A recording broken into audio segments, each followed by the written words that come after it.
We want ST. ST, ST, We want ST. ST, ST. No ST, no rest. No rest, no rest. No ST, no rest. No rest, no rest. জনজাতিকৰণ আমাক লাগিবই। লাগিবই, লাগিবই। জনজাতিকৰণ আমাক লাগিব। আজি আমি কেন্দ্ৰীয় সমিতিৰ আহ্বানত সমগ্ৰ অসমৰ লগতে নাজিৰা মহকুমা সমিতিয়ে জনজাতিকৰণৰ স্বায়ত্তশাসনৰ দাবীত আমি কাৰ্যসূচী ৰূপায়ণ কৰিছোঁ আৰু কাৰ্যসূচী ৰূপায়ণ কৰিছোঁ আমি SDO অফিচৰ সন্মুখত। আমাৰ এটাই দাবী যে 2014 চনত যেতিয়া বিজেপি শাসনলৈ আহিছিলে তেওঁলোকে তেতিয়াই ঘোষণা কৰিছিলে যে যেতিয়াই তেওঁলোকে ক্ষমতালৈ আহিব তেওঁলোকে 6 জনগোষ্ঠীৰ লগতে টাই আহোমক জনজাতিকৰণ প্ৰদান কৰিব। কিন্তু আজি 10 বছৰ হৈ গ'ল সেই জনজাতিকৰণৰ যি প্ৰতিশ্ৰুতি হৈ ৰ'ল। বৰঞ্চ তেওঁলোকে দুবাৰকৈ শাসনৰ গাদীলৈ আহিলে, ৰাজ্য চৰকাৰ দুবাৰ চৰকাৰ গঠন কৰিলে, কেন্দ্ৰত দুবাৰকৈ চৰকাৰ গঠন কৰিলে, কিন্তু তথাপিও যি প্ৰতিশ্ৰুতি প্ৰদান কৰিছিলে তেওঁলোকে পালন নকৰিলে। গতিকে আমি খুব দুখ পাইছোঁ আৰু তেওঁলোকে যি প্ৰতিশ্ৰুতি দিছিলে অতি সোনকালে পালন কৰিবৰ কাৰণে আমি দাবী জনাইছোঁ। লগতে আমাৰ যি ন্যায্যপ্ৰাপ্তি জনজাতিকৰণৰ স্বায়ত্তশাসন আমাৰ এইটো জন্মগত অধিকাৰ, গতিকে এই অধিকাৰৰ পৰা আমাক তেওঁলোকে বঞ্চিত কৰাটো ভাল হোৱা নাই। আৰু অনাগত দিনত যদি তেওঁলোকে আমাৰ দাবীসমূহ পালন নকৰে আমি গণতান্ত্ৰিকভাৱে ইয়াতকৈ কঠোৰ ব্যৱস্থা গ্ৰহণ কৰিম। ধন্যবাদ।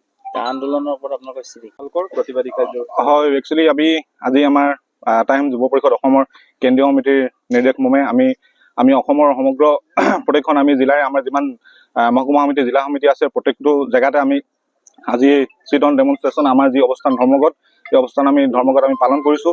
যিহেতু আমি জনজাতিকৰণ আমাৰ ন্যায্য প্ৰাপ্য দাবী, আমি এই দাবী আজি বিচাৰি থকা আমি বহুত দিনেই হৈছে। আমি জন্মলগ্নৰে পৰা আমাৰ আহোম জাতিটো যিখিনি আমি এই প্ৰাপ্য দাবীৰ কাৰণে আমি যেতিয়াই সাংবিধানিক ৰক্ষা কবচ বিচাৰি বা সংবিধানৰ যি নীতি নিয়ম অনুসৰি আমি যিটো আমাৰ প্ৰাপ্য দাবী এই দাবী আমি বিচাৰি আছোঁ। আৰু আমাক প্ৰত্যেকবাৰেই কেন্দ্ৰীয় চৰকাৰ অহাৰ আগত হওক বা ৰাজ্য চৰকাৰ অহাৰ আগত হওক যি আমাক প্ৰতিশ্ৰুতি দিয়ে, যি সেই প্ৰতিশ্ৰুতি কিন্তু কোনোবাৰে পালন কৰা নাই।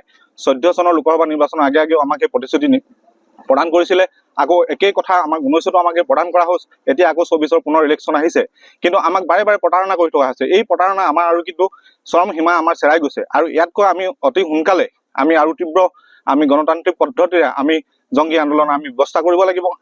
আমাৰ আলোচনা কেন্দ্ৰীয় সমিতিৰ মজিয়াত আমাৰ আলোচনা হৈ আছে, কিন্তু বাৰে বাৰে যি প্ৰতাৰণা কৰিছে ইয়াৰ চৰম সীমা চেৰাই যোৱাৰ কাৰণে আমি অতি সোনকালে আমি দ্বিতীয় পৰ্যায়লৈ আমি ইয়াতকৈ অতি ভয়ংকৰভাৱে আমি তীব্ৰভাৱে আমি গণতান্ত্ৰিক আন্দোলন কৰিবলৈ আগবাঢ়ি যাম। কাৰ সন্দৰ্ভত আপোনাৰ স্থিতিটো কি হ'ব? কাৰ সন্দৰ্ভত আমাৰ আগৰ পৰাই পূৰ্ব স্থিতিত আমি অটল আছোঁ। এতিয়াও আমি নতুনকৈ আমাৰ আলোচনা হ'ব। আলোচনা হোৱাৰ পিছত আমি কৈছোঁ পূৰ্বৰ পৰা আমি অটল আছোঁ যে আমাৰ কাৰ কোনো সমৰ্থনত আমি নাইও। আৰু বৰ্তমানলৈকে অসমৰ জনগণে যেতিয়ালৈকে আমি সদায় ৰাইজৰ মাজত আছোঁ, ৰাইজে যেতিয়াই আমাৰ ৰাইজৰ দাবী যেনেকুৱা ধৰণৰ হ'ব ৰাইজৰ স্থিতিক লৈ আমি সদায় আমি অসম ৰাইজৰ আমি সমগ্ৰ অসমীয়া জাতিৰ পক্ষত আছোঁ। অসমৰ সমগ্ৰ জাতিয়ে যি অসমৰ সমগ্ৰ অসমীয়া সমাজে যি বিচাৰিব আমি তাৰ সদায় পক্ষতে আছে। আমি কোনোদিন আমি বিপক্ষত নাই আৰু ভৱিষ্যতে আমি সেই বিপক্ষত আমি